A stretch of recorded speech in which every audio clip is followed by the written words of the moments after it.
212. Tahan napas. Bisik lelaki itu pelan. Miranda mengangguk, menahan napas dan menggenggam kepalan tangannya demi meredam suara apapun. Tawanan kita hilang, brengsek. Dasar tidak becus. Tuan akan membunuh kita semua kalau tahu hal ini. Gawat, mereka sudah menyadari kehilangan Miranda. Seseorang menimpali. Kabarkan pada semua anggota kita berita ini. Kita sasar semua kawasan. Aku yakin mereka masih ada di sini. Derap langkah pergi. Mereka menganggap semak-semak yang ada di depan mata tidak menyembunyikan siapapun. Mereka sudah pergi. Lelaki pembawa senjata laras panjang berdiri cepat. Tangannya meraih lengan Miranda dan turut mengangkatnya. Kita harus berjalan cepat. Ini gawat. Mereka sudah mendekati keberadaan kita. Ayo, kakiku agak sakit. Maaf karena mungkin akan butuh waktu yang lama untuk cepat sampai. Kata Miranda meringis. Pergelangan kakinya terluka cukup parah dengan fakta bahwa dia berhari-hari hanya duduk tak bergerak tanpa menggerakkan ototnya. Motoriknya kaku, butuh waktu yang lama untuk membuatnya terbiasa. Tidak perlu meminta maaf, lagi pula aku kekurangan orang. Kita cuma perlu mengendap-endap, dan menghindari masalah. Anak buah Geraldian ini benar. Mereka cuma berdua dengan fakta Miranda cuma manusia tak berguna yang bahkan bisa disebut parasit. Kakinya yang ngilu menghambat perjalanan. Akan sangat beresiko semisal mereka melarikan diri secara terang-terangan. Meter dari meter dilalui, berbagai ketegangan dilalui, dari mulia pengawal yang banyak berpatroli, sampai senter lebar yang mengarah ke tubuh mereka sekilas sebelum mereka menghindar membuat ketar-ketir. Miranda jadi saksi bagaimana Budi melumpuhkan beberapa prajurit tanpa senjata. Miranda yang berperan sebagai pemegang selaras panjang itu, dan rasanya seperti menenteng batu sekarung. Berat sekali, dan sampailah mereka di samping bangunan menjulang dengan seseorang di depan mata membuat bola mata Miranda memanas. Geraldian menunggunya. Siluet lelaki itu di kegelapan mudah Miranda kenali meski berjauhan. Dia begitu mencintai lelaki itu sampai rasanya setiap hal tentang Geraldian adalah hal yang gampang dia kenali. Geraldian, lirih Miranda tergugu. Geraldian menoleh, wajahnya tak dapat diartikan. Ada orang berbadan kecil yang baru Miranda sadari eksistensinya sedang mengobrol dengan Geraldian. Siapa itu? Apa Array? Lalu pemikiran sepihak Miranda dipatahkan dengan perginya siluet kecil itu. Kalau di Array, tidak mungkin Array meninggalkannya. Sekuat-kuatnya Array di dunia peretasan atau apapun, bocah itu selalu jadi anak baik. Selalu mengkhawatirkan Miranda. Aku merindukanmu, ucap Geraldian tulus di balik tengkuk Miranda. Miranda meleburkan dirinya dalam dada bidang yang dia rindukan setengah mati. Aku lebih merindukanmu, Geral. Geraldian melepas pelukan, dia sadar rahang perempuan miliknya memastikan tidak ada yang terluka. Kamu tidak terluka, kan? Tidak, jawab Miranda terisak. Jangan menangis, kita sudah menang. Tapi Array, isak Miranda menyayat hati. Dia sudah menang kata Geraldian, tapi definisi menang seperti apa jika putra mereka, yang adalah jantung, sanubari dan organ vital Miranda sebagai ibunya tidak ada. Keselamatannya amat samar, bahkan tubuh yang dia rindukan tak bisa dirinya dekap. Dia baik-baik saja, kondisinya lebih baik bahkan dari kamu. Mir, jadi berhenti menangis dan ayo pergi bersama. Hibur Geraldian mengusap kedua pipi perempuan di hadapannya. Miranda menggeleng, bagaimana kamu tahu Array baik-baik saja? Dia yang menyelamatkan kita di sini, Mir, jawab Geraldian di dalam benaknya. Orang yang mendatanginya tadi adalah Array. Putranya yang memiliki banyak kerusakan di seluruh tubuhnya. Membuat Geraldian punya kekuatan besar menghancurkan Herlan dengan tangannya sendiri. Meremasnya dalam kepalan tangan sampai lelaki itu mati dan remuk. Aku baik-baik saja, Naira yang menyelamatkanku. Aku ingin sekali bertemu dengan ibu, tapi kondisiku yang sekarang pasti akan membuatnya khawatir. Jadi aku akan pergi. Pastikan kamu aman. Terima kasih, Papa. Itu adalah kilasan singkat percakapan Geraldian dengan Array. Ini menjelaskan kenapa dia sangat-sangat tahu kondisi putranya yang memang baik-baik saja. Aku tahu dia baik-baik saja. Geraldian, sepertinya kita harus segera pergi. Pengawalku memberitahu, Herlan mulai mengisi jalan keluar dengan banyak pengawal. Kita harus cari jalan lain kalau tidak mau mati mengenaskan di pulau mengerikan ini, kata Budi menginterupsi. Geraldian mengangguk, tangannya meraih bahu Miranda merangkulnya. Ya, kita harus segera pergi dari sini. Ada darah, Air mata dan keringat yang saling menjalin menjadi campuran mematikan hidup tatkala Miranda bersama Geraldian melewati banyak medan sulit. Bersama perjuangan yang berat, ada banyak korban nyawa yang terenggut. Tidak terhitung berapa kali Miranda harus menyekap mulutnya agar tak berteriak tatkala tubuh orang yang mengawalnya luruh bersimbah air mata karena melindungi dirinya dari serangan peluru. Mereka sudah mengambil helikopter 2 awak milik Herlan. Kita harus segera ke selatan. Kamu bisa membawa helikopter, Geralt?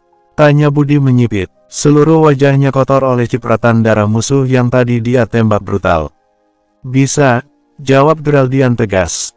Adikmu sudah mengambil helikopter itu. Dia menunggu kita di selatan. Lalu bagaimana denganmu? Kata Geraldian tak suka nyekna fakta helikopter yang berhasil Naira temukan hanya berawak kabin 2 orang. Aku pintar menyelinap, jawab Budi menyeringai. Ini tidak adil. Ini keputusan mutlak, Geralt. Tujuan penyelamat ini untuk menyelamatkan Miranda dan juga dirimu. Ayo cepat, sebelum pengawal Herlan datang lagi. Mereka menyusuri jalan lagi dengan berbagai tembakan peluru ke selatan, dan tepat ketika mereka sampai di tempat yang dimaksud, Naira dan temannya entah siapa sudah menunggu di sana. Ini milik pribadi Herlan. Cepat pergi dari sini sebelum dia sadar kendaraan pribadinya hilang. Seru Naira sesaat setelah mendekap tubuh kakak kandungnya. David membukakan pintu masuk, membantu Miranda masuk dengan terlatih-tatih. Naira melongok mahal tatkala Geraldian dan Miranda sudah berhasil dipaksa masuk. Miranda menangis keras. Arai, Nay. Arai tidak tahu di mana. Dia aman, kata Naira mantap. Kalian bagaimana? Tanya Geraldian menatap David, Naira, Budi dan pengawal lainnya yang berjaga semi memastikan landasan terbang helikopter itu aman dari serangan musuh. Kami lebih senang pulang dengan jalan kaki, ucap Naira riang. Kami punya banyak persediaan peluru yang belum habis. Benar kan, David? Aku tidak punya pistol, jawab David yang memang mengandalkan keahliannya dalam kungfu dibandingkan memegang senjata api. Ya, dia memang ahli karate. Karate Kid, kakak tahu. Hahaha, ayo cepat berangkat. Kamu punya Miranda untuk diselamatkan. Ucap Naira mengumbar senyum. Ini amat pahit, di mana dia harus meninggalkan orang-orang yang berjasa menyelamatkannya. Geraldian merasa menjadi pengkhianat, namun semua keputusan dia tahu sudah diambil secara kepala dingin. Geraldian melambai untuk terakhir kalinya pada pahlawan-pahlawannya sebelum menyalakan mesin. Dia tutup semua pintu, lalu atas instruksi Budi di depan mulai menjalankan pesawat kecil itu pada landasan yang seadanya. Bunyi helikopter yang memerlukan telinga menemani wajah murung Geraldian. Bersambung 213. Suasana malam yang semula ramai tak terkira mendadak dingin mencekam ketika helikopter Eurocopter EC-135 milik Herlan terbang menggapai pekatnya malam. Helikopter sipil bermesin ganda yang diproduksi oleh Eurocopter itu dikendarai oleh Geraldian, yang memang pernah melakukan pelatihan beberapa bulan dalam mengendarai helikopter ini. Naira melambai riang. Napasnya berembus dalam 2 fase, memburu karena semangat ditinggalkan di sarang macan berbahaya dan senang karena kakaknya selamat.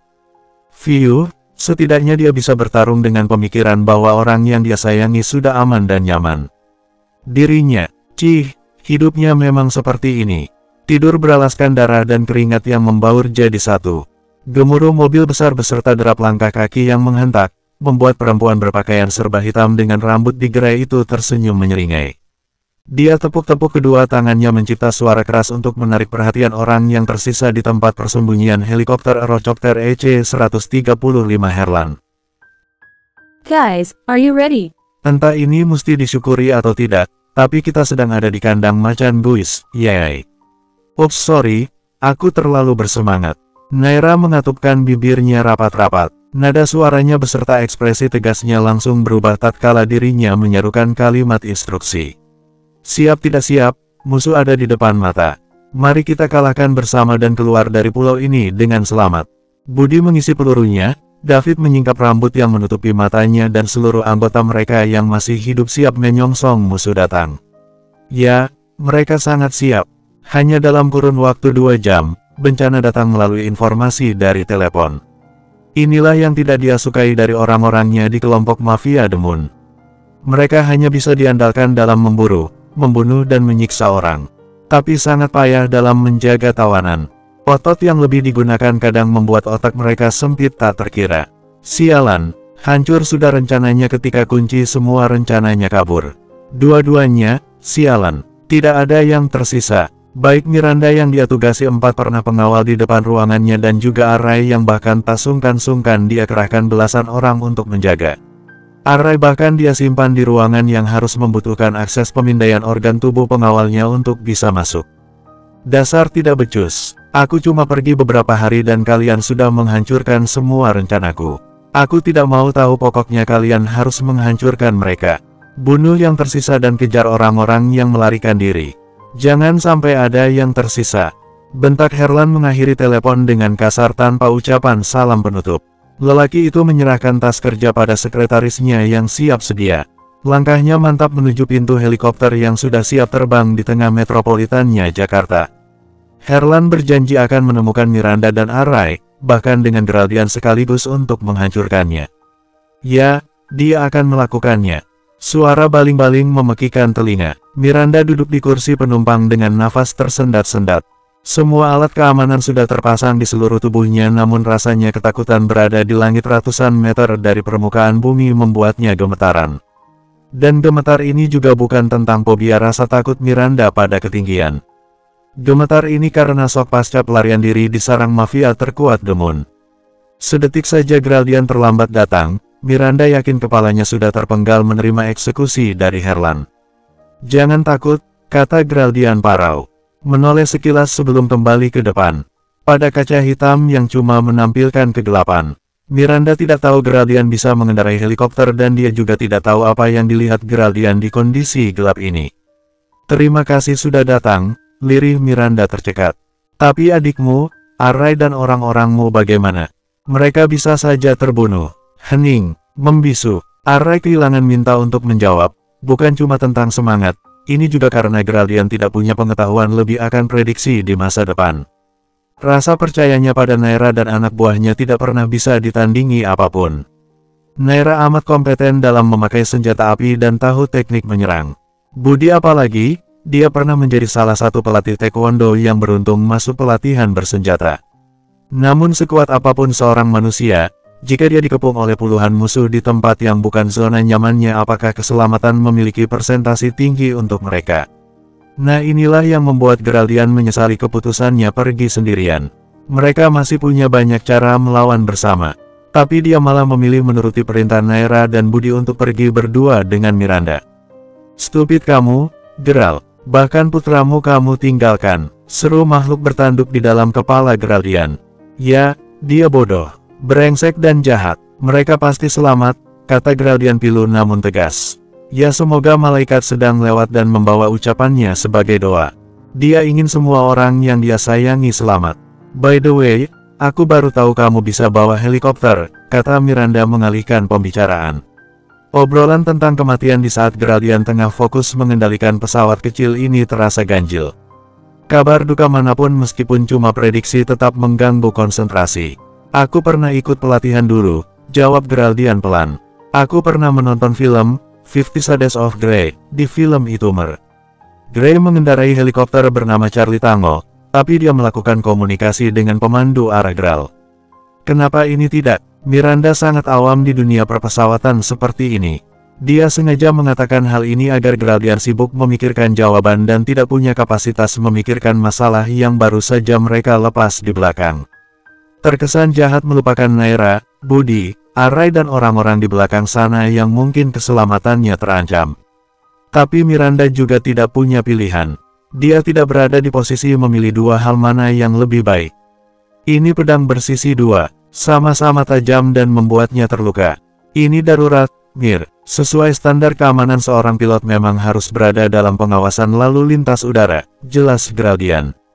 Miranda mengangguk. Kamu tahu daerah ini. Aku mencoba keluar dari pulau terpencil ini, kata Geraldian mengoperasikan Eurocopter EC-135 agar berbelok menghindari kabut hitam.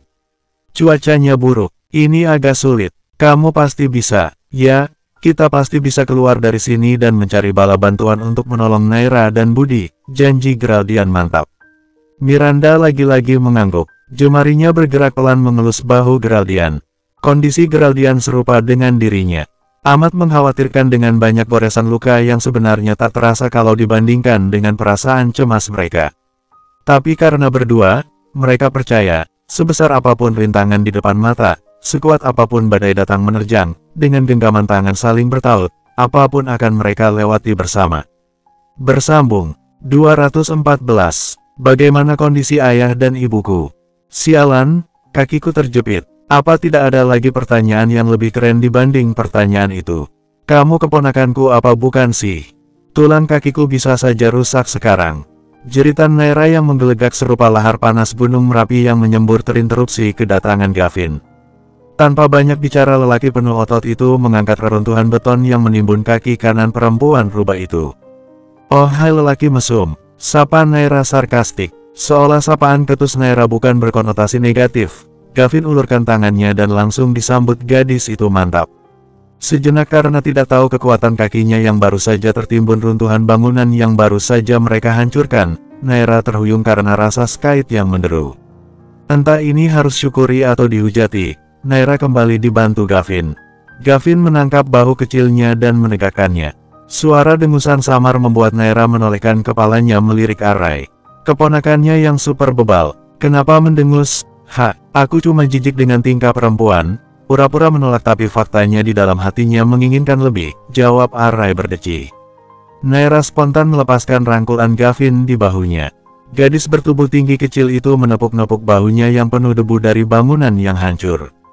Ditatapnya keponakan semata wayangnya itu dengan tajam. Terserah dirimu, Arai. Naira berderap pergi dengan revolver siap ditarik pelatuknya.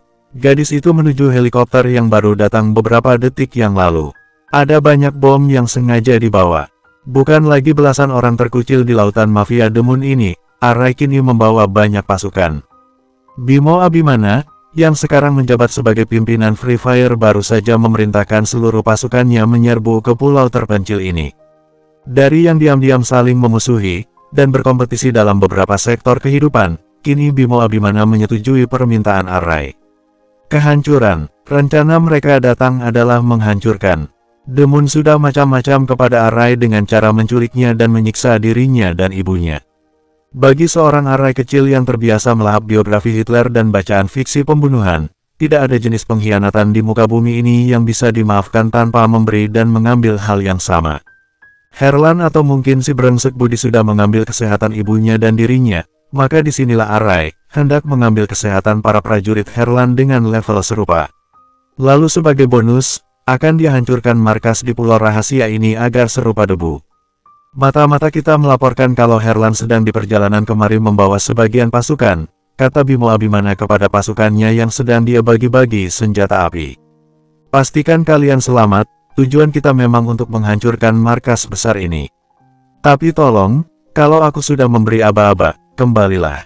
Pembagian senjata selesai, masing-masing dibekali senjata api beserta bom yang bisa dijadikan alat pertahanan diri terakhir ketika terancam. Bimo selektif, dia hanya membagikan senjata Free Fire paling mutakhir pada orang-orang kepercayaannya. Orang-orang yang sekiranya mampu menggunakan apa yang dia beri dengan maksimal. Aku juga ingin mendapat bagian. Tiba-tiba sebuah suara kecil menginterupsi kegiatan Bimo Abimana. Pimpinan Free Fire yang berwajah keras dengan kepala plontos itu mendongak. Ada sedikit nada geli tergambar dari bola mata kelamnya. Aku sama sekali tidak berencana merendahkanmu. Tapi lihat kondisimu Arai, kamu sama sekali tidak dalam kondisi bisa bertarung. Arai mengedikkan bahunya. Jejak darah di mukanya memang sudah hilang dibilas air. Namun burat-burat lecet beserta luka luar yang cukup terlihat membuat siapa saja tahu bocah ini bukan hanya menerima perlakuan buruk melainkan benar-benar disiksa untuk menyakiti tubuhnya. Aku minta pistolmu yang terbaru itu. Arai menunjuk kotak senjata api yang disimpan rapi. Arai termasuk petinggi Free Fire, kedudukannya memang di bawah strata Bimo Abimana, namun jelas termasuk petinggi membuat Arai punya koneksi melihat barang-barang baru Free Fire. Termasuk senjata api paling canggih yang kemarin mereka beli di Israel. Kamu tidak punya kapasitas menggunakan senjata api ini, desis Bimo Abimana menggeram. Aku punya kapasitas, balas Arai sama menggeram. Kondisi tubuhmu tidak mengizinkanku memberimu senjata api, seru Bimo Abimana tak habis pikir. Kepalanya menggeleng-geleng sedari tadi, mencoba memahami isi kepala anak buahnya yang memiliki umur paling kecil ini. The Moon punya anggota yang terlatih berkelahi. Fisik mereka di atas rata-rata. Kamu memang pintar mengelabui, otakmu Albert Einstein, tapi coba bercermin. Otak jeniusmu itu terjebak dalam badan mungil yang bisa remuk hanya dengan satu pukulan. Kamu mau bukti? Gertak Arrai. Bimo Abimana kelihatan menghela napas. Lelaki paling beringas di Free Fire itu mendengus kesal. Aku tidak akan menghadiri pemakanmu jika kamu mati terbunuh. Desis sang pemimpin Free Fire tersebut melempar kotak kayu senjata api paling mutakhir yang mereka beli. Bimo Abimana berderap pergi meninggalkan Arrai beserta Gavin di depan heli. Sebelum terjun ke lantai bawah tanpa tali pengaman apapun, Bimo Abimana berbalik dan menunjuk senjata kecil namun mematikan yang kini sedang ada dalam pelukan jemari Arrai. Katanya, nanti kalau kamu mati, tolong pastikan sembunyikan pistol itu. Aku akan mencari jenazahmu untuk mengambil pistol itu. Kamu tahu, harganya bahkan lebih tinggi dari harga kepalamu. Setelah itu, Bimo Abimana terjun ke bawah.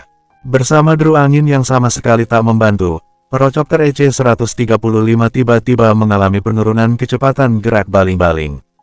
Geraldian sudah menyadarinya sejak pesawat kecil yang dia kendalikan ini oleng ke sana kemari. Geraldian, kenapa helikopternya bergerak seperti ini? Jerit Miranda mencengkram pegangan di dekat jendela Eurocopter EC-135.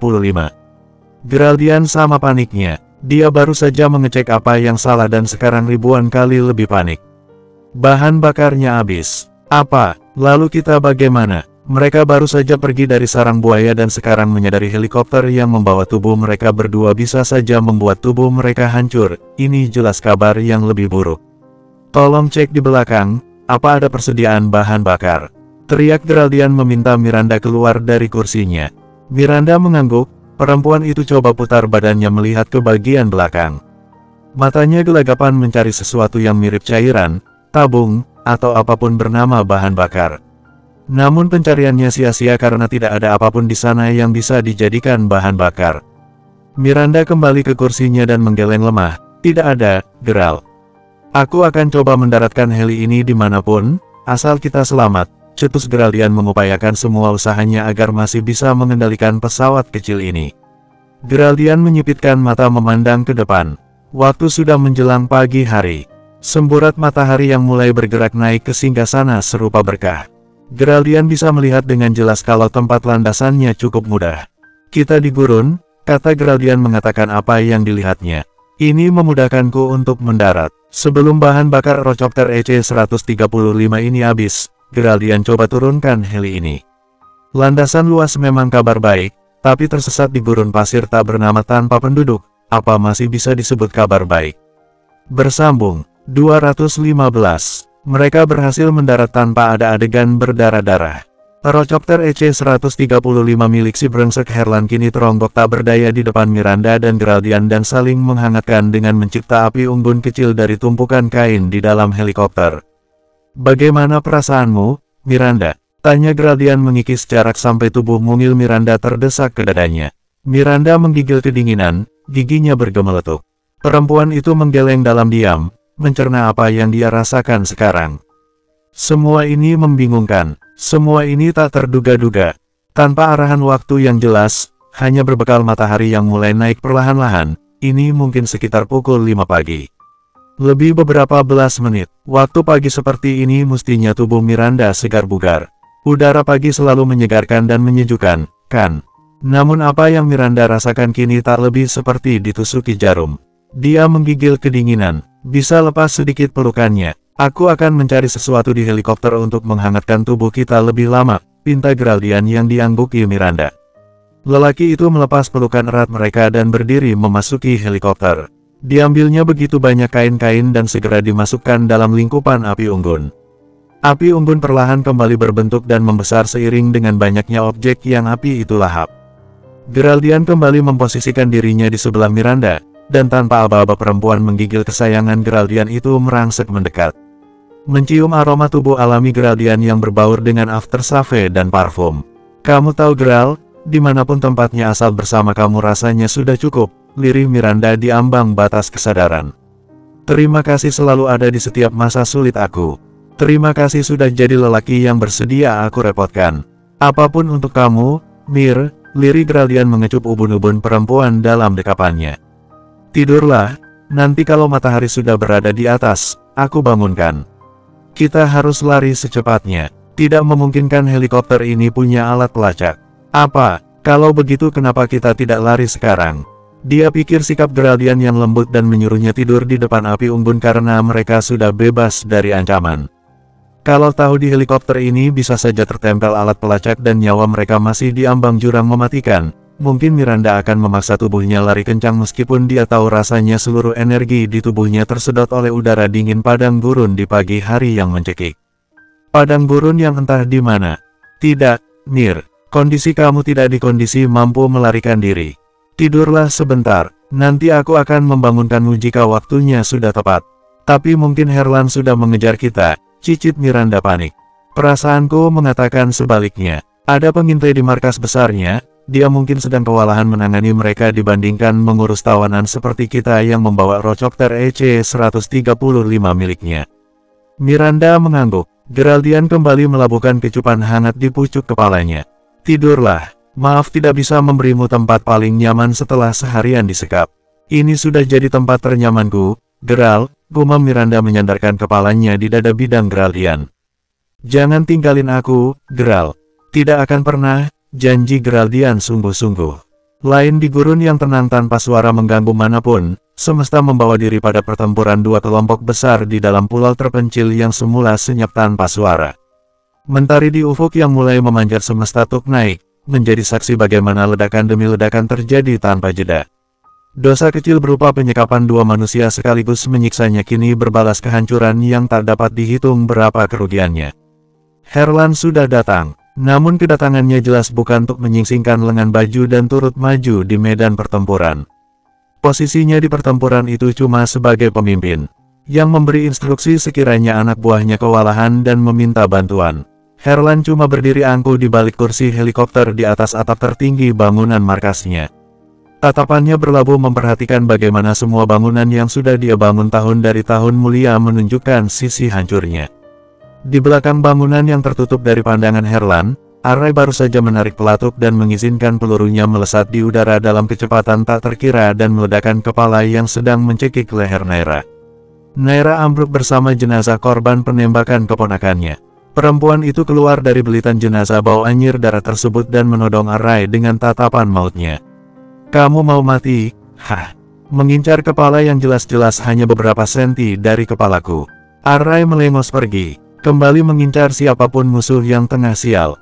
Naira menghentakkan kedua kakinya kesal. Dia gelung rambut panjangnya yang mulai mengganggu gerakannya lantas menyusul Array menyusul yang lainnya. Ledakan, tembakan yang tak berhenti bersama jeritan kesakitan melengkapi pergantian hari itu. Mentari berdiri angkuh di singgasananya, dan Free Fire menenteng harga diri dan martabat sebuah kelompok mafia berbahaya yang kini memegang kendali kemenangan. Bimo Abimana menyeringai menatap helikopter milik Herlan yang serupa titik kecil di angkasa kocar-kocar melarikan diri. Boom, ledakan terakhir dan semuanya sudah berakhir. Bimo Abimana memasuki helikopter pribadinya di atap dan mengulurkan tangan keluar untuk membantu Array masuk. Bocah kecil berbahaya ini menyeringai tak kalah mengerikan. Selepas Array duduk tenang, Bimo Abimana kembali keluar demi menggenggam lengan Naira yang lunglai.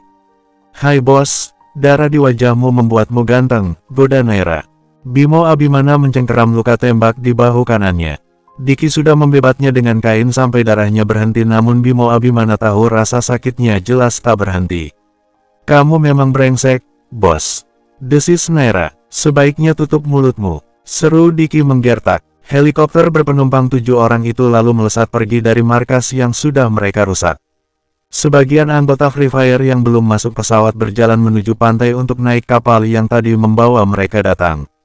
Herlan melarikan diri, ini kabar buruk. Tapi kabar baiknya dia lari terbirit-birit, jiwa perfeksionisku senang melihat musuhku pergi seperti itu, kata Naira dengan raut bahagia. Ya, balas Bimo Abimana tenang. Meskipun jiwa perfeksionismu barangkali sedikit terluka karena kamu juga tidak pulang dengan utuh. Diki dan Array kompak mengatupkan mulut agar tawa membuncah tak keluar. Naira kadang memberi pelajaran lebih besar dibanding apa yang mereka lakukan membuat perasaan Naira kacau. Aku cuma tertembak. Nah benarkan, Naira berontak tak senang harga dirinya dikoyak sang pemimpin Free Fire. Cuma, goda Arai menyenggol bahu Gavin di sebelahnya. Memang unik wanita itu. Ya cuma, desis Naira menghunuskan tatapan tajamnya pada keponakan kecilnya itu. Bersambung. 216. Pasokan oksigen berkurang, Miranda kesulitan menarik unsur kehidupan itu dalam paru-parunya yang lemah. Langkah kaki kecilnya gontai tak bertenaga. Mentari pun tak mau berbelas kasihan, cahayanya yang mampu menghanguskan di padang gurun ini membuat Miranda menatap lunglai apa yang ada di depan mata. Napas perempuan lemah itu kian terperosok dalam lubang ketidaksadaran. Miranda kesulitan mencerna apa yang terpampang di depan mata. Semuanya gurun, ke selatan gurun, ke barat gurun, ke utara gurun bahkan timur sekalipun. Semuanya membuat Miranda tertekan. Semesta tidak memberinya air semenjak Rocopter EC-135 milik Herlan kehabisan bahan bakar dan mendarat di tengah gurun. Langkah kaki mereka sudah berjejak barangkali ribuan langkah demi sebuah kehidupan. Air, makanan, dan tempat berlindung. Namun semua itu tidak Miranda temui bahkan setelah menghabiskan sisa energinya. Semangatnya sudah runtuh dan ambisi hidupnya sudah sampai di derajat nol. Dia capek. Dia ingin memejamkan mata dan membayangkan villa indah tempat mereka bisa bercanda riang bertiga. Miranda, Geraldian dan Arai. Apa kamu lelah? Geraldian yang sudah berjalan jauh tidak menyadari posisi Miranda yang jauh tertinggal. Lelaki itu kembali mundur hanya untuk meraih kedua bahu Miranda yang lunglai. Dibenahinya kain panjang yang menutupi kepala Miranda, sebelum melabuhkan kecupan di sana. Di sana pasti ada pemukiman. Ayo semangat, aku capek banget, Geral, lirih Miranda tercekat. Suaranya bahkan serupa tikus terjepit, saking tidak ada pasokan energi dalam tubuhnya untuk sekedar membuka mulut. Aku haus. Matahari menaburkan genderang perang di atas langit. Tepat di pucuk kepala, melambai riang dengan aroma kepanasan menguar dari sana dan membakar kedua insan yang terjebak dalam gurun ribuan hektar itu. Kita tidak punya air, jawab Geraldian pilu. Dirangkumnya kedua rahang perempuan yang dia cintai ini lalu dengan inisiatif diri sendiri membersihkan debu gurun yang sedang panas-panasnya di pipi Miranda. Jalan sebentar lagi ya, aku yakin di sana ada hal yang bisa menolong kita. Miranda mengangguk kepayahan. Langkahnya yang terhuyung kini dipandu lengan kuat Geraldian. Lelaki itu tidak meninggalkannya. Lelaki yang masih bisa berlari kuat demi mencari penghidupan ini malah merendahkan dirinya dengan menuntun perempuan lemah. Kamu bisa saja pergi meninggalkan aku di sini, Geral, ungkap Miranda menatap sisi wajah tegas Geraldian dari samping. Geraldian punya wajah tegas yang menawan. Tetap menawan meskipun bulu-bulu di rahangnya tidak sempat dicukur karena kondisi yang tidak memungkinkan ditambah percikan debu gurun yang berwarna coklat. Tiba-tiba Geraldian menoleh, ekspresinya tidak terbaca. Sepertinya capek bikin otak kamu korslet, Mir. Ya, otak Miranda memang korslet. Dan bukan cuma otaknya melainkan tubuhnya. Matanya berkunang-kunang, hidungnya perih menerima oksigen yang bergabung dengan partikel debu gurun. Bibirnya kering ingin unsur hidrogen 2 dan oksigen yang bergabung menjadi air, serta jangan lupakan perutnya hang lilit. Aku jadi ingat pelajaran biologi di sekolah menengah atas, racau Miranda semakin membuat kondisi mulutnya kering.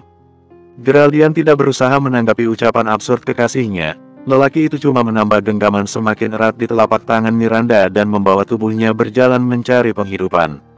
Katanya 65% tubuh manusia terdiri dari cairan.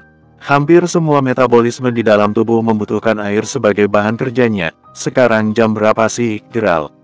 Sudah sangat siang ya. Tubuh kita yang menomorsatukan unsur bumi berupa gabungan oksigen dan hidrogen ini belum menerima pasokan air. Sebaiknya kamu diam, Miranda. Berbicara akan membuat energi kamu semakin terkuras, timpal Geraldian tajam. Miranda menggeleng. Dia tidak bisa diam. Dia ingin menyampaikan apa yang membuat kepalanya hampir meledak sekarang. Katanya manusia normal mampu bertahan tanpa makanan selama 28, 36,38, bahkan 40 hari. Tapi kamu tahu nggak, Geral? Kalau manusia tanpa air dia cuma bisa bertahan 100 jam pada suhu normal luar ruangan. Semakin dingin suhunya maka semakin lama seseorang dapat bertahan. Tapi ini juga berlaku sebaliknya. Semakin panas suhu tubuh manusia tersebut, maka semakin cepat pula seseorang bisa mati. Mereka terjebak di gurun yang entah ujungnya di mana, tanpa perbekalan mumpuni, tanpa roda kendaraan yang membantu. Mereka cuma berjalan kaki dan ini jelas menguras sisa energi mereka. Dan jangan lupakan Mentari Angkuh yang berdiri di singgasananya. Apa maksudmu? Kita akan mati? Cicit Miranda menahan luapan air mata. Kita akan mati karena dehidrasi. Mayat kita membusuk di padang gurun ini dan kita tidak akan pernah bisa bertemu Arai lagi. Fine, seru Geraldian seperti gemas ingin membanting sesuatu. Miranda tidak tahu kenapa Geraldian tiba-tiba marah dan menyentak tubuhnya untuk duduk. Kita istirahat dulu, otak kamu bahaya kalau terus dibiarkan kemana-mana. Aku cuma ngungkapin fakta, cicit Miranda. Terserah apa katamu, timpal Geraldian mendengus. Lelaki itu malah melepas kain lebar yang membebat kepalanya dan melebarkannya. Persis menjadikannya serupa payung. Ayo masuk, panas matahari membuat otak kamu melepuh. Yang benar saja, sejak kapan otak bisa menempuh derai panas yang diradiasikan oleh matahari? Ayo, Miranda, sebelum aku paksa kita lari lagi. Miranda mengangguk lantas masuk ke dalam payung ala-ala Geraldian. Perempuan itu duduk di antara lekukan lengan Geraldian yang membentangkan kain. Berdua dalam payung seadanya, kedua insan itu sudah mirip dua tikus menyedihkan yang bersembunyi di balik batu menghindari hujan yang menerpa serupa badai. Kamu jangan kuliahi aku dengan teori tentang metabolisme dan dehidrasi, aku juga tahu. Satu-satunya yang kita butuhkan di kondisi sulit ini cuma semangat untuk hidup, Miranda. Semua ilmu yang kamu ketahui tentang hak tadi cuma membuat tubuh kamu pesimis untuk berusaha, kata Geraldian balik menceramahi Miranda. Miranda mengangguk, membenarkan apa yang dikatakan oleh kekasihnya ini. Ya, Geral, maafkan aku. Orang bilang kendali tubuh itu ada di hati kamu sendiri. Memang, metabolisme itu dikendalikan oleh faktor eksternal. Tapi hati kamu adalah rajanya, Miranda. Coba pahami hak itu dan doktrin pikiran kamu untuk paham bahwa kita bisa melarikan diri dari gurun panas ini dengan selamat. Lagi-lagi Miranda mengangguk paham. Dia dapatkan badannya ke sisi tubuh Geraldian. Di entah terik matahari yang menyengat, berpelukan seperti ini memang tampak aneh dan seolah menambah penderitaan tubuh dalam mengeluarkan keringat. Tapi hanya Tuhan, dan dirinya sendiri yang tahu, alasan Miranda tetap memeluk Geraldian meski ia kegerahan. Sumber energi. Geraldian adalah sumber energinya. Bagaimana kalau kita mati? Kita akan hidup. Aku janji itu, Miranda, ucap Geraldian sungguh-sungguh. Bersambung 217. Dalam beberapa kasus, dehidrasi parah mampu menyebabkan manusia mengalami delirium. Delirium adalah gangguan mental serius yang menyebabkan penderita mengalami kebingungan parah dan berkurangnya kesadaran terhadap lingkungan sekitar. Delirium bisa terjadi dalam beberapa level dari mulai hiperaktif, hipoaktif sampai campuran. Geraldian mungkin akan mengira Miranda cuma kelelahan karena kurangnya pasokan air demi menunjang aktivitas tubuhnya tatkala beberapa kali tidak fokus mendengarkan ucapannya. Namun saat level hilang fokus Miranda sudah pada level ekstrim, sampai hanya mengerjap sayu ketika ditanya tentang lingkungan dan cuma melamun tak jelas. Geraldian mengumpat dalam hati sambil mencela kondisi yang membuat Miranda dehidrasi. Perempuan yang dia sayangi ini sudah lupa pada alam sekitar dan Geraldian sangat menyesal baru menyadarinya sekarang. Ini seperti para awak kapal besar yang tersesat di tengah lautan. Tekanan psikis yang kuat dengan semangat hidup yang minim kadang membuat otak mereka diserang depresi sebelum maut menjemput. Makanya dalam film Life of Pi, Pi yang terjebak berdua dengan harimau di tengah lautan memaksa dirinya menulis diari tentang aktivitasnya di lautan untuk mencegahnya gila.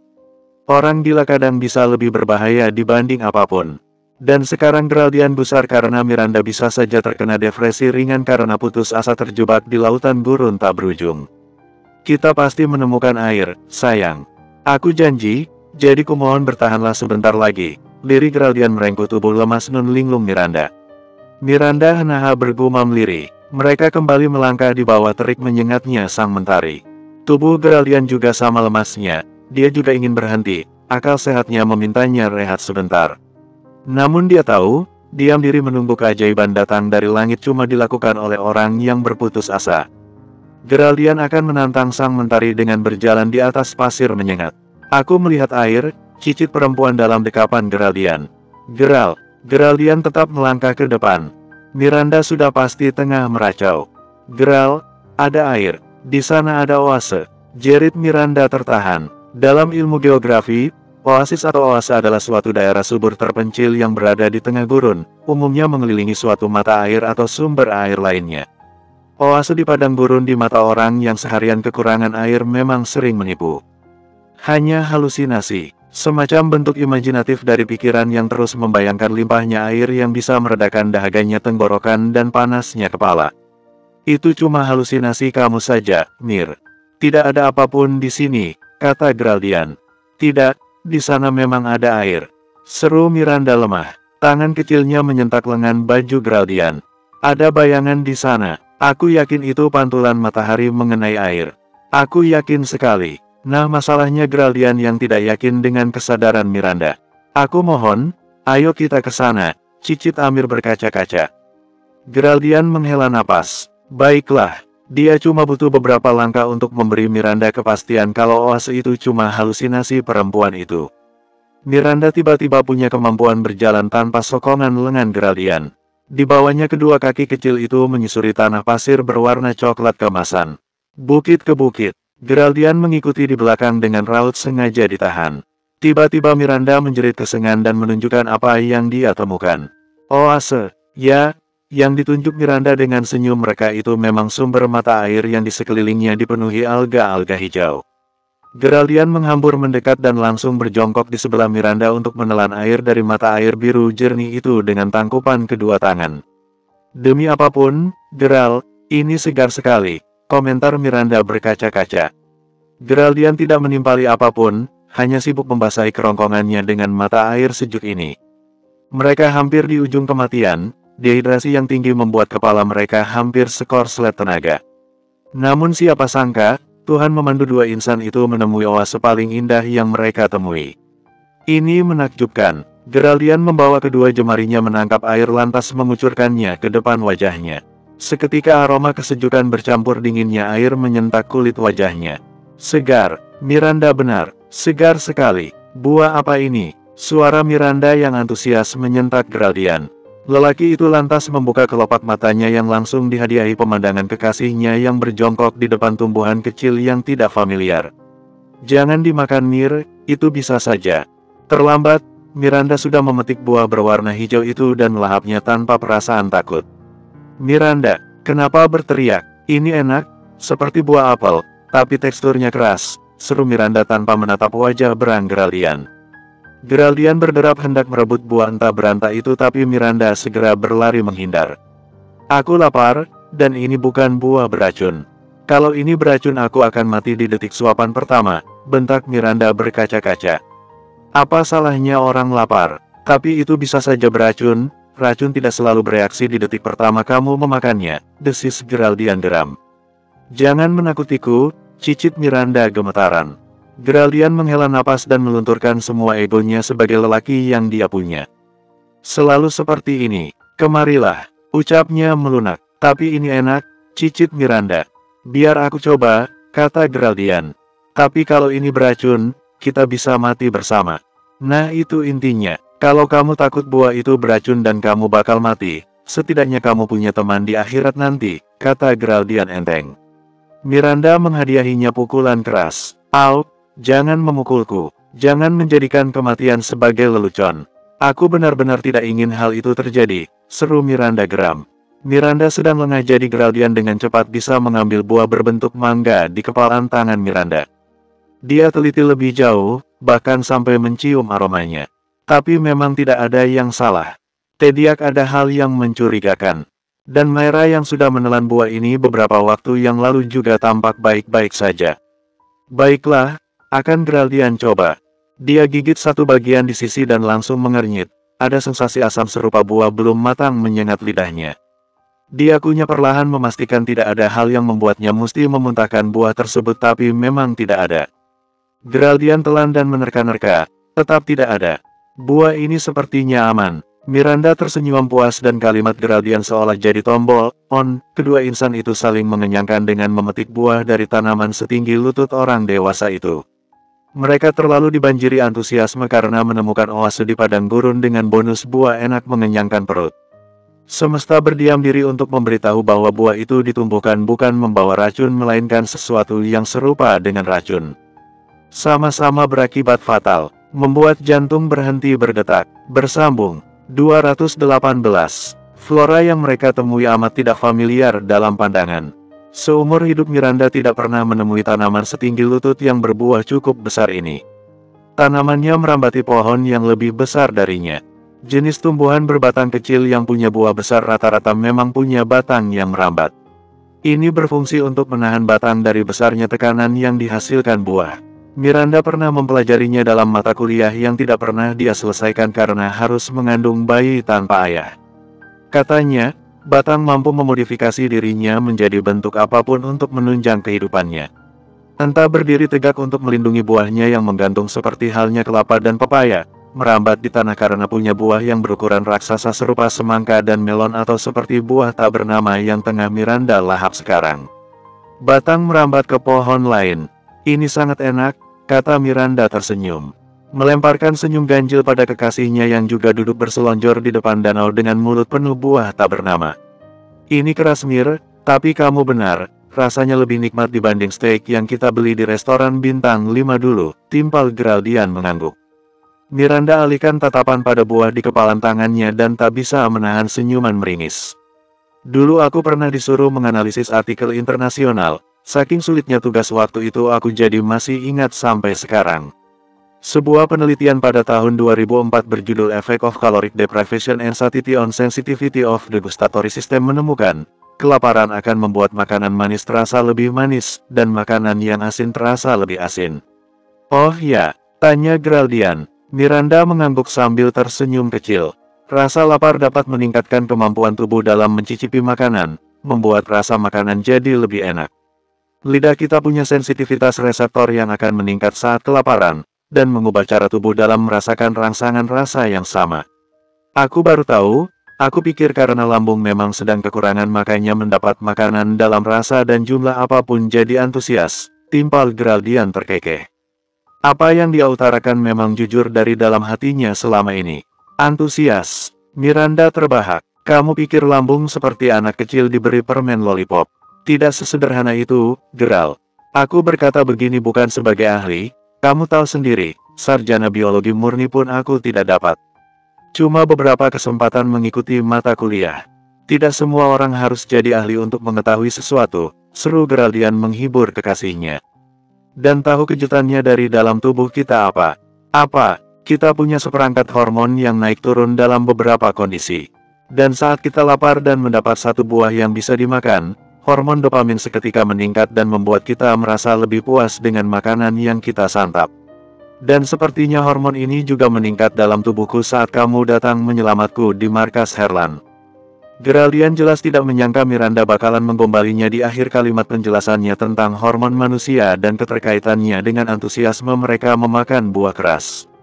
Oh ya, tanya Geraldian memandang Miranda dengan segala keajaiban yang dia punya. Perempuan ini ajaib. Perempuan bermata hangat ini adalah pusat magnet Geraldian yang entah kenapa selalu membuat lelaki itu tak paham akan logika yang ada. Semesta kian membeku tatkala kedua bola mata mereka saling bertaut. Rotasi bumi makin tak beraturan dan planet saling berbenturan lupa jalan rotasi. Cuma aku, Tuhan dan temanmu yang menyelamatkan aku saat itu yang tahu bagaimana bahagianya aku saat melihat kamu, Geral, kata Miranda sungguh-sungguh. Semua rasa sakit aku yang berhasil ditorekan Herlan seketika hilang menyadari semesta mengizinkanku memelukmu lagi. Hormon dopamin berdansa bersama hormon adrenalin di lantai dansa bernama sanubari Miranda. Mengguncang lantai dansa itu dan membuat Miranda punya banyak keinginan untuk hidup lebih lama. Ambisi, semangat dan gairah hidup. Ya, bersama Geraldian semua hal itu bisa Miranda dapatkan dengan mudah. Jangan bergerak, Mir, desis Geraldian. Kening perempuan yang tengah berbunga-bunga itu mengernyit kebingungan. Jangan apa, Geral, jangan menoleh. Kalimat jangan seringkali diucapkan untuk mencegah manusia melakukan suatu hal. Namun hampir semua orang tahu, kalau manusia memang kadang bebal. Semakin diperingati semakin bebal melanggar aturan. Ini juga yang dilakukan Miranda. Bukannya mengikuti perintah Geraldian, Miranda malah menggerakkan kepalanya 90 derajat ke belakang punggungnya. Dan semesta lagi-lagi memperkenalkannya pada ujian bernama ujung senjata api. Ya, ujung senjata api berbahan besi, yang bisa saja melubangi kepala Miranda dalam sekali tembakan sudah parkir di depan kepala Miranda. Perempuan itu bawa kepalanya terangkat ke atas. Dan napasnya makin tak tentu melihat lelaki berpakaian serba hitam berdiri menatapnya dengan beringas. Jangan sentuh dia, angkat tangan dan serahkan diri kalian tanpa perlawanan. Ini demi keselamatan kalian. Lelaki berpakaian tertutup itu memberi Geraldian ultimatum. Miranda gelagapan memandang Geraldian dengan sejuta tatapan khawatir. Geraldian memberinya anggukan pertanda semuanya masih mereka lalui. Lalu masalah lain kembali datang, mungkin yang lebih tepat masalah besar kini semakin besar dengan datangnya belasan lelaki berkuda yang membawa senjata api laras panjang serupa. Angkat tangan kalian, kalian berada di wilayah kekuasaan kerajaan Brahmidevari yang mencakup wilayah gurun ini. Geraldian mengangkat kedua tangannya pasrah. Secara otomatis Miranda yang melihat hal itu juga melakukan hal yang sama, mengangkat kedua tangan dengan muka pasrah. Salah satu dari mereka turun dari punggung kuda dan mendekati Miranda.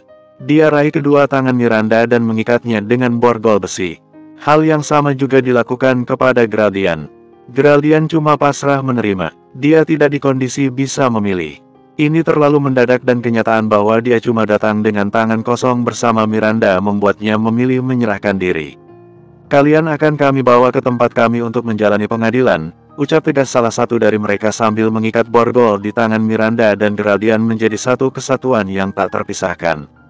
Kita akan kemana? Bisik Miranda mencicit ketakutan. Semuanya akan baik-baik saja, lirik Geraldian menahan keinginan merengkuh wajah panik kekasihnya. Dia ingin sekali membawa kedua tangannya merengkuh perempuan itu, mendekatkannya ke mulutnya dan membuat bibir mereka saling berpagutan. Tapi borgol sialan yang mengekang dan tatapan tajam dari prajurit membuat Geraldian cuma menghela napas. Wilayah kerajaan Brahmidevari sekitar 1 kilometer, ucap salah satu dari mereka sembari mengikatkan rantai yang membelit kedua tangan Geraldian dan Miranda di ikatan kuat kuda yang mereka bawa. Lalu seperti yang Geraldian duga, kuda itu berjalan pelan dikendarai salah satu orang asing itu dengan Miranda dan Geraldian yang terseok-seok berjalan di atas pasir gurun yang masih panas. Bersambung 219. Seorang fisikawan teoritis kelahiran Jerman yang mengembangkan teori umum relativitas, pernah menjelaskan tentang relativitas waktu. Katanya, when you are courting a nice girl an hour seems like a second. When you sit on a red-hot cinder a second seems like an hour. That's relativity. Yang artinya kurang lebih, ketika kamu merayu wanita cantik, 1 jam terasa seperti 1 detik. Ketika kamu duduk di atas bara api yang merah dan panas, 1 detik terasa seperti 1 jam. Itulah relativitas. Kalimat mutiara ini memang amat familiar diingatan saking banyaknya dikutip orang-orang. Seringkali mampir tanpa diundang tatkala penderitaan datang dan waktu seolah membeku serta tatkala kesenangan memeluk dan waktu berjalan amat cepat seperti kereta Shinkansen di Jepang yang kecepatannya bisa mencapai 300 km per jam. Albert Einstein benar, relativitas waktu terjadi tergantung aktivitas apa yang tengah dilakukan manusia. Miranda membenarkan ucapan fisikawan dunia itu sambil menahan perih telapak kakinya yang lecet berkilo-kilometer berjalan kaki goyah diseret kuda. Waktu seolah membeku, detik menjadi jam, menit menjadi puluhan jam dan jam sendiri menjadi hari. Semuanya kian melambat dan rasanya seperti merasakan kematian perlahan-lahan datang mengungkung. Dia ada di mana? Apa mereka masih bisa selamat? Apa borgol yang mengikat ini dengan lusinan kuda yang membimbing di depan bukan potongan mimpi Miranda yang berhalusinasi? Dia tadi di gurun berdua dengan Geraldian menikmati buah keras namun begitu enak sambil membicarakan kondisi menakjubkan tubuh yang selalu di luar kendali mereka sebagai manusia. Lalu tiba-tiba lusinan manusia berbaju seragam datang dan menyeret mereka tanpa permisi. Tubuh Miranda lunglai, dan dia tidak tahu mesti bersyukur atau menjerit tatkala rantai yang mengikatnya di tali kuda dilepas dan diseret memasuki kastil berukuran raksasa yang ada di depan mata. Kita ada di mana? Cicit Miranda parau. Tenggorokannya amat kering serupa selang yang sudah tidak dialiri air bertahun-tahun lamanya. Aku juga tidak tahu. Kamu harus bertahan, sayang. Kita pasti bisa melalui ini semua. Lirik Geraldian menatap Miranda dengan sejuta perasaan bersalah. Seorang lelaki baik seharusnya mampu melindungi kekasihnya dari berbagai macam mara bahaya. Namun lihatlah sekarang, bagaimana Miranda tersiksa dengan semua yang menimpanya hari ini hanya karena Geraldian tidak punya kuasa untuk melawan. Ini membuatku bingung, cicit Miranda. Jeritannya lolos keluar dari mulut kering menggigil itu tatkala borgol yang mengikatnya ditarik paksa memasuki pintu gerbang kastil. Bersikap baiklah pada perempuan, sialan. Bentak Geraldian menggertak maju. Prajurit itu menulikan sepasang kupingnya dan malah semakin menarik rantai besi sekuat tenaga. Miranda terseok-seok bersama Geraldian yang berwajah memerah karena amarah. Langkah dua pasang kaki telanjang itu memasuki gerbang kastil, langsung disuguhi pemandangan halaman kastil yang sehijau dedaunan. Taman yang luar biasa luas itu dipenuhi bebungaan yang indah. Terseok-seok Miranda mengikuti gerakan si prajurit sambil mencuri-curi pandang demi mengobati sedikit hatinya yang sesak. Taman indah itu memberi Miranda semangat bahwa semuanya akan baik-baik saja. Bunga melati yang melambai tertutup angin seolah mengajaknya berkenalan lebih dekat. Perhatikan jalannya, tanganmu tergores borgol. Bisik Geraldian khawatir di sebelah Miranda. Miranda mengalihkan pandangan dan menoleh kepada Geraldian. Senyum ringisnya mencuat keluar. Terima kasih, Geral. Dua tubuh yang sama-sama ringkih itu dilempar ke karpet tebal berbahan lembut. Yang satu berjenis kelamin perempuan berpakaian compang camping, dan yang satunya berjenis kelamin lelaki, berotot cukup besar dan tampak gentar meski kedua tangannya diikat borgol besi dengan kuat. Kenapa mereka? Sang Raja, yang adalah Raja William mengangkat dagunya pongah di atas singgasananya. Singgasana yang terbuat dari logam mulia itu begitu memancarkan kemewahan. Pada apa yang terjadi secara mendadak? Kedatangan prajurit, kastil megah yang indah, taman lebar berisik ribuan bunga terawat dan rumahan lebar yang berisi singgasana, Miranda tidak dapat menahan diri untuk mendongak angkuh. Melihat seseorang yang baru saja mempertanyakan kedatangannya. Turunkan pandanganmu dari yang mulia. Bentak prajurit di sebelah Miranda memukul kepala perempuan lemah itu dengan ujung senjata laras panjang. Sialan, jangan berani-beraninya menyakiti dia. Teriak Geraldian berang merangsek maju. Ujung senjata laras panjang yang membentuk kepala Miranda jelas menyakiti Geraldian sebagai seorang kekasih yang gagal melindungi kekasihnya. Pemberontakan Geraldian menjadi pemantik keributan. Beberapa prajurit berpakaian serba hitam itu datang berbondong-bondong dan meringkus Geraldian dalam cengkraman kuat. Lepaskan aku, teriak Geraldian geram. Lepaskan dia. Sang Raja memberi titah dengan nada tajam nun tegas. Lusinan prajurit mendadak patuh dan melepas cengkraman pada tubuh Geraldian yang memberontak. Setelah lepas dari berbagai macam tekanan, Geraldian menepuk-nepuk permukaan bajunya dengan wajah memeras seolah jijik dengan apa yang menyentuhnya tadi. Satu prajurit menghantamkan ujung senjata laras panjangnya ke kepala Geraldian memintanya duduk bersimpuh. Geraldian sudah mau protes dan mengamuk lagi saat dilihatnya Miranda memberinya tatapan memohon. Baiklah, baiklah. Desis Geraldian melunturkan egonya semi sang kekasih. Dia bawa tubuhnya duduk di alas karpet dengan mata memancarkan kebencian. Sekali pandang saja dia sudah tahu kastil ini cuma metafora. Kastil seindah ini pastilah jejak peradaban yang tak hilang dibilas waktu. Geraldian pernah diberitahu, kalau di perbatasan terdapat wilayah yang diaku milik oleh sekelompok mafia yang melarikan diri dari negara asalnya. Sedikitpun Geraldian tidak pernah menyangka kalau semesta akan mengizinkannya mengunjungi kerajaan paling berbahaya ini. Mereka melewati batas wilayah kita. Raja William, yang selayaknya raja melengkapi pakaiannya dengan jubah menjuntai menyeringai tajam. Sebelah matanya yang dibebat kain hitam mengerikan bersama codet pandang yang membelah wajahnya seolah jadi dua bagian menandakan betapa berbahayanya lelaki itu. Oh penyusup ya, seperti hukuman bagi penyusup-penyusup sebelumnya. Kalian akan menerima hukuman gantung. Geraldian mengangkat dagu protes. Semakin kalian makhluk rendahan protes maka hukuman yang akan aku berikan semakin berat. Aku bisa menyuruh Algojoku untuk menguliti kulit kalian sampai mati. Penyusup termasuk kejahatan yang tidak termaafkan. Kalian sudah berani masuk ke wilayah terlarang kerajaan ini dan inikah hukumannya? Apa ini akhirnya? Mati berdua hanya karena terdampar di tempat yang sama sekali tidak mereka ketahui. Miranda mengangkat dagunya angkuh, memberi tatapan tegas sayang penuh permohonan. Miranda beruntung, karena sang raja tengah menatap wajahnya juga. Tiba-tiba sang raja menyeringai pongah, kecuali perempuan ini, mau jadi salah atau gundikku maka hukuman mati bisa ditangguhkan. Rasanya aliran darah menuju wajah Geraldian dipotong dari dalam. Geraldian pucat pasi, brengsek, bersambung, 220. Grafik yang tertampil di layar komputer memberi mereka banyak informasi. Grafik itu serupa garis tak tentu arah yang tidak berhenti di satu titik. Aku mendapatkan lokasinya, kata Arai menyeringai puas. Bagus, kamu memang selalu bisa diandalkan, uji Bimo Abimana menepuk pundak kecil anak buahnya. Tapi ada kabar buruk bersama kabar baik ini. Helikopter yang membawa orang tuamu ditemukan terdampar di gurun, tanpa satupun manusia di dalamnya.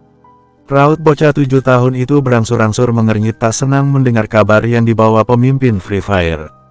Selepas misi menghancurkan markas The Moon sudah mereka lakukan, para petinggi Free Fire memang pulang ke markas.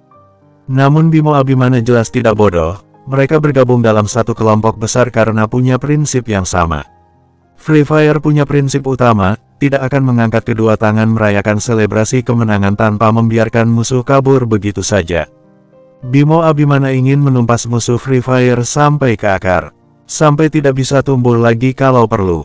Saat helikopter yang membawa mereka sampai markas tiba, Bimo Abimana sebenarnya sudah membagi bawahannya yang paling berkompeten menjadi 2 kelompok untuk dia beri tugas yang berbeda.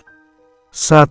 Kelompok pertama mengejar posisi Herlan yang kabur bersama sebagian anggotanya, dan 2. Kelompok kedua mencari jejak Geraldian dan Miranda yang hilang tertelan kabut.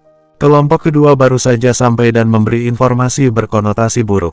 Helikopter itu kehabisan bahan bakar. Kemungkinan mereka lari dari sana karena berpikir Herlan bisa mengikuti posisi mereka.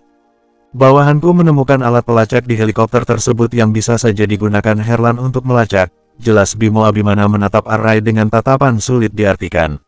Apa Naira sudah tahu? Arai balik bertanya. Belum, kondisinya cukup parah. Kamu tahu, terkadang jahitan karena luka tembak bisa bertambah parah jika orang yang mengidap hak tersebut tidak menghiraukan kesehatan tubuhnya. Ada baiknya Naira tidak tahu dulu, dia terlalu ambisius untuk urusan kakak kandungnya. Lagi pula aku sudah mengirim orang untuk menyasar gurun pasir itu. Kalian cuma peluru bersabar. Arai mengangguk. Terima kasih sudah menahan informasi ini dari keingintahuan Naira. Dia sangat keras kepala. Tentu saja, kata Bimo Abimana mengangkat bahu. Tapi bisakah aku membawa sedikit pasukan ketika orang suruhanmu tidak menemukan ibuku? Tawar Arai menatap Bimo Abimana dengan sorot permohonan. Bimo Abimana lagi-lagi mengangkat bahu. Apapun untukmu, Rai. Tapi tolong selesaikan dulu pelacakan lokasi Herlan. Dia punya kuasa pada segala aspek, aku takut dia membawa banyak tentara dan membalas penerangan kita. Oke, karena cuma Arai yang bisa Free Fire andalkan sekarang. Bocah kecil itu punya kelebihan dalam hal organ otak yang bisa digunakan di kondisi paceklik seperti ini. Misi pelacakan ini juga sebenarnya di luar kendali Bimo Abimana. Dia cuma tahu, Arai sempat melemparkan sesuatu ke arah helikopter Herlan yang kabur. Dia pikir Arai melempar sesuatu yang mampu meledakkan. Dan ternyata yang dilempar adalah alat pelacak yang punya sisi magnet. Dilempar ke bagian helikopter yang terbuat dari besi langsung menempel erat. Kamu jangan khawatir, Geraldian dan Miranda termasuk prioritas Free Fire sekarang. Mereka bukan cuma kedua orang tuamu melainkan keluarga Naira. Kami menghargai kalian. Terima kasih, kata Arai mengangguk. Dia tidak pernah punya keinginan terlibat dalam kesulitan selama seminggu secara berturut-turut. Disekap di markas paling berbahaya di dunia, dianiaya sampai hendak diperkosa, kehilangan seorang putra kecil yang tidak tahu kemana, melarikan diri dengan helikopter bersama Geraldian, terdampar di padang gurun lalu diikat dan diserahkan kepada seorang raja mafia cuma karena mereka memasuki daerah terlarang.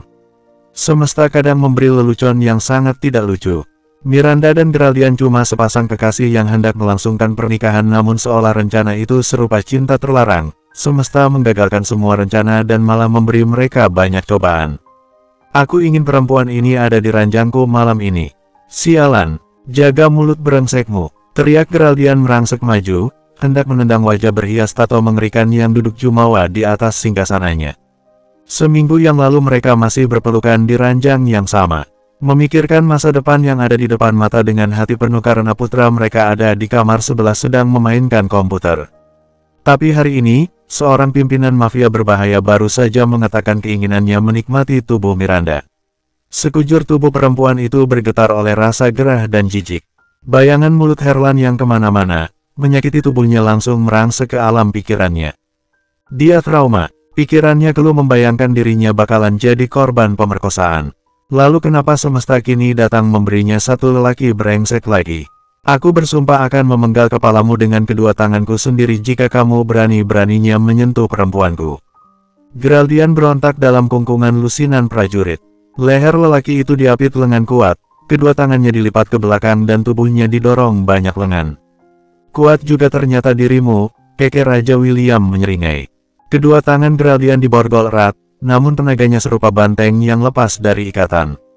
Lalu kemudian neraka datang mendekat tatkala tatapan sang raja berlabuh pada wajah pucat Miranda. Perempuan lemah yang tampak hendak pingsan itu memang berantakan dan kacau. Namun mata siapa saja tidak akan buta pada paras memikat Miranda. Miranda punya sepasang mata tajam yang dihiasi bulu mata lentik, alis melengkung tegas, hidung kecil yang mancung dan bibir tipis yang sensual. Tatapan sang raja amat provokatif. Geraldian semakin berang. Sialan, jangan menatapnya seperti itu, teriak Geraldian berang. Hai manis, keputusan ada di tanganmu sekarang. Menjadi pemuas nafsuku diranjang dan lelaki ini akan kubiarkan hidup, atau pilih mati bersama. Sang raja bertanya pada Miranda. Miranda keluh untuk menjawab. Dia tidak mau berakhir dengan lelaki manapun selain Geraldian. Kenangan Herlan yang sempat ingin memperkosanya membuat Miranda menggeleng-geleng panik dengan air mata kemana-mana. Tidak, aku tidak mau apapun. Lebih baik kita mati, Miranda. Geraldian berontak lagi. Diam, bentak salah satu prajurit menambah jepitan lengannya di leher Geraldian. Seluruh darah surut dari wajah Geraldian. Lelaki itu tercekik hebat, suaranya penuh kesakitan. Miranda menggeleng panik. Dia tidak mau Geraldian mati. Ini sangat menyakitkan. Aku, jangan, Mir, pilihan ada di tanganmu, manis. Kamu tinggal memilih yang mana sekiranya yang ingin kamu lakukan. Miranda memandang Geraldian dengan sejuta ketakutan menderu. Dia harus mengambil keputusan. Ayo kita mati bersama, Mir, lebih Geraldian tercekik. Miranda menggeleng. Dia harus mengambil keputusan. Ini demi kebaikan mereka berdua. Ya, kamu harus berkorban demi orang yang kamu sayangi, Miranda. Bersambung.